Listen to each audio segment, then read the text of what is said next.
ನಮಸ್ಕಾರ ವೀಕ್ಷಕರೇ, ಧರಣಿ ಗರ್ಜನೆ ನ್ಯೂಸ್ಗೆ ಸ್ವಾಗತ ಸುಸ್ವಾಗತ. ನಾನು ವಿಲ್ಸನ್. ಹಾಗಾಗಿ ಮುಖ್ಯಮಂತ್ರಿಯ ಮಾತಿಗೆ ಘನತೆ ಇದೆ. ಆದೇಶವನ್ನು ತಗೊಂಡು ಸರ್ಕಾರಿಗಳು ಅಧಿಕಾರಿಗಳು ಕೆಲಸ ಮಾಡಿದ್ರೆ ತೃಪ್ತಿ ಪಡಬಹುದು. ಮುಖ್ಯಮಂತ್ರಿ ಮಾತಾಡಿದ ನಂತರ ಕೂಡ ಅವರು ಮಾತಾಡಿದ್ದು ಏಪ್ರಿಲ್ 5ನೇ ತಾರೀಕು, ಇವತ್ತು ಮೇ 3ನೇ ತಾರೀಕು, ಇಲ್ಲಿಗೆ ಸರಿಸುಮಾರು 28 ದಿವಸ ಆಯ್ತು. 100 ಪ್ರಮೋಷನ್ಗಳಾಗಿದ್ದಾವೆ ಅಂತಂದ್ರೆ ಅವತ್ತು ಮಾತಾಡಿದ್ದು ಈ ರಾಜ್ಯದ ಮುಖ್ಯಮಂತ್ರಿನ ಅಥವಾ ನನ್ನಂತೆ ಈ ಮರದ ಕೆಳಗಡೆ ಕೂತ್ಕೊಂಡು ಚಪ್ಪಲಿ ಹೊಲಿಯವನ? ಯಾರು ಮಾತಾಡಿದ್ದು? ಮುಖ್ಯಮಂತ್ರಿ ಮಾತಾಡಿದ್ರೆ ಸರ್ಕಾರ ಕೇಳ್ತಿತ್ತು. ಅಲ್ಲಿ ಮಾತಾಡಿದ ಮುಖ್ಯಮಂತ್ರಿ ಅಲ್ಲ. ಹಾಗಾದ್ರೆ ಯಾರು ಯಾರು ಕಿತ್ತೋಗಿರೋ ಚಪ್ಪಲಿ ಹೊಲಿ? ಅಷ್ಟೇ ನೋಡಿ. ಇಲ್ಲದ ನೋಟಿಫಿಕೇಶನ್ ಮಹಿಳಾ ಮತ್ತು ಮಕ್ಕಳ ಕಲ್ಯಾಣ ಇಲಾಖೆ ಅಂತ ಪ್ರಮೋಷನ್ ಆರ್ಡರ್. ಮುಖ್ಯಮಂತ್ರಿ ಮಾತಾಡಿದ್ರೆ ಈ ಪ್ರಮೋಷನ್ ಬರ್ತಿರ್ಲಿಲ್ಲ.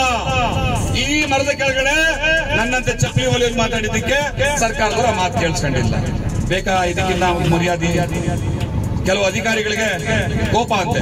ನೀವು ಸರ್ಕಾರದ ವಿರುದ್ಧ ಮಾತಾಡ್ತೀರಾ, ಮುಖ್ಯಮಂತ್ರಿ ವಿರುದ್ಧ ಮಾತಾಡ್ತೀರಾ, ಸಚಿವರ ವಿರುದ್ಧ ಮಾತಾಡ್ತೀರಾ, ಹಾಗಾಗಿ ನಿಮಗೆ ನಾವು ಕಡಿವಾಣ ಹಾಕ್ತೀವಿ ಅಂತ ಕೆಲವರು ಕೇಳ್ತಾರೆ. ಹಾಕಿ ಕಾನೂನಿನ ಯಾವ್ಯಾವ ಸೆಕ್ಷನ್, ಯಾವ್ಯಾವ ಸಂವಿಧಾನದ ಯಾವ್ಯಾವ ಕಾಲಂಗಳು, ಯಾವ್ಯಾವ ಕಾಯ್ದೆಗಳಲ್ಲಿ ನಮ್ಮನ್ನ ಈ ವಾಕ್ ಸ್ವಾತಂತ್ರ್ಯವನ್ನು ತಡೆಯೋದಕ್ಕೆ, ನಮ್ಮ ಹೊಟ್ಟೆಯ ಉರಿಯನ್ನ ಕಕ್ಕಳೋದಕ್ಕೆ ತಡೆಯೋದಕ್ಕೆ ನಿಮ್ಗೆ ಎಲ್ಲ ಅವಕಾಶ ಇದೆ. ತಡೀರಿ. ಶಕ್ತಿ ಇದೆಯಾ ಈ ಸರ್ಕಾರಕ್ಕೆ? ಮುಖ್ಯಮಂತ್ರಿಗೆ ಇಲ್ಲ. ಮುಖ್ಯಮಂತ್ರಿಗಳೇ ನಿಮ್ಮ ಮನೆಗೆ ನುಗ್ಗಬೇಕಾಗ್ತದೆ ಅಂದ್ವಿ. ಇಲ್ಲ, ಮಾಡಲ್ಲ, ಮಾಡ್ತಾವೆ. ನಾವಿಲ್ಲಿ ಬೀದರಲ್ಲಿ ಬಂದಿದ್ದೀವಿ, ಆದ್ರೂ ಪರವಾಗಿಲ್ಲ. ಈ ಸರ್ಕಾರಕ್ಕೆ ಕಟ್ಟ ಕಡೆಯ ಎಚ್ಚರಿಕೆ ಕೊಡ್ತಾ ಇದ್ದೀವಿ. ಜೂನ್ 9ನೇ ತಾರೀಕು ಬೆಂಗಳೂರಿನಲ್ಲಿ ಬೃಹತ್ತಾದಂತಹ ಲಕ್ಷಾಂತರ ಜನ ಸೇರುವಂತಹ ಒಂದು ಪ್ರತಿಭಟನೆ ಆಗುತ್ತೆ. ಮೊನ್ನೆ ಏನು 21ನೇ ತಾರೀಕು ಬೆಂಗಳೂರಲ್ಲಿ ಕಾರ್ಯಕ್ರಮ ಆಯ್ತಲ್ಲ, ಅದೆಲ್ಲ ಬೃಹತ್ ಸಮಾವೇಶ. ಅದು ಬೆಂಗಳೂರು ರೋಡ್ ಸ್ತಬ್ಧ ಇತ್ತು.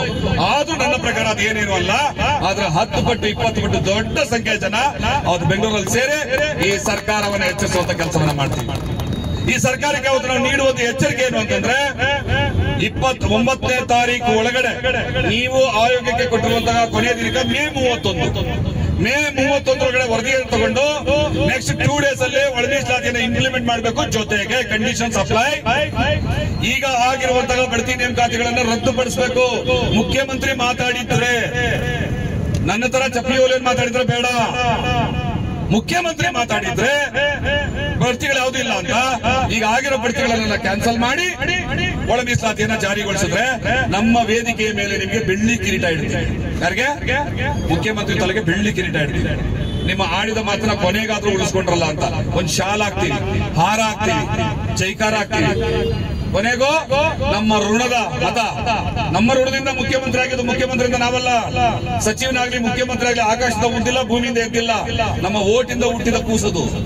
ನಮ್ಮ ಓಟಿಂದ ಹುಟ್ಟವ್ರೆ ಮುಖ್ಯಮಂತ್ರಿ, ನಮ್ಮ ಓಟಿಂದ ಹುಟ್ಟವ್ರೆ ಸಚಿವರು, ನಮ್ಮ ಓಟಿಂದ ಹುಟ್ಟವ್ರೆ ಶಾಸಕ.